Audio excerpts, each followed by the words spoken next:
నెల్లూరు జిల్లా ముత్తుకూరు తహసీల్దార్ ఏసీబీ అధికారులకు చిక్కారు. ఓ రైతు నుంచి 20,000 లంచం తీసుకుంటూ ఉండగా ఏసీబీ అధికారులు రెడ్ హ్యాండెడ్ గా పట్టుకున్నారు. తన పొలం వివరాలను 1Bలో నమోదు చేయాలని ఓ రైతు ముత్తుకూరు తహసీల్దార్ బాలకృష్ణారెడ్డిని కలిశారు. ఇందుకు తహసీల్దార్ 20,000 లంచం డిమాండ్ చేశారు. లంచం ఇవ్వడం ఇష్టం లేని రైతు అవినీతి నిరోధక శాఖ అధికారులను ఆశ్రయించారు. దీంతో ఏసీబీ డీఎస్పీ శిరీష ఆధ్వర్యంలో అధికారులు తహసీల్దార్లను వలపన్ని పట్టుకున్నారు.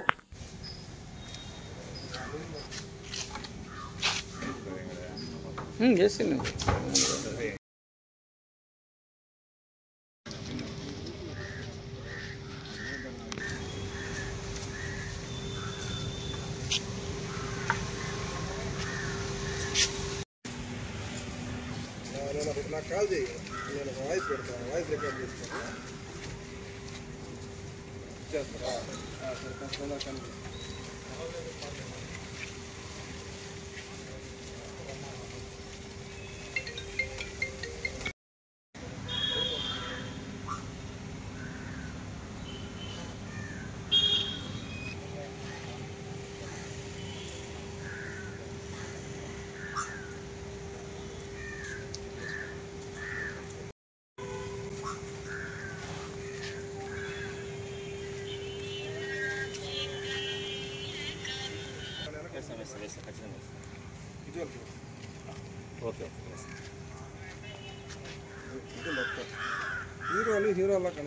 మన ఆఫీస్లో దాడులు చేయడం జరిగింది.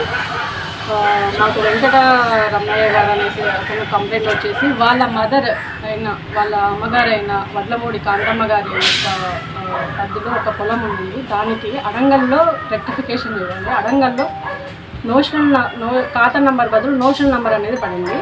సో నోషనల్ నంబర్ నుంచి ఖాతా నంబర్ పెట్టేసి అడంగలు తర్వాత పాస్బుక్ మంజూరు చేయడానికి ఎంఆర్ఓ 25,000 డిమాండ్ చేయడం జరిగిందండి.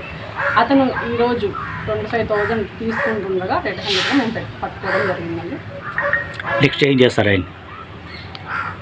వెరిఫికేషన్ చేస్తున్నామండి. మొత్తం రికార్డ్స్ అని వెరిఫికేషన్ చేస్తున్నాము. ప్రైమరీ చేసి మొత్తం ప్రూవ్ అయిన తర్వాత మెజిస్ట్రేట్ రిమాండ్కి పంపిస్తాను. Thank you.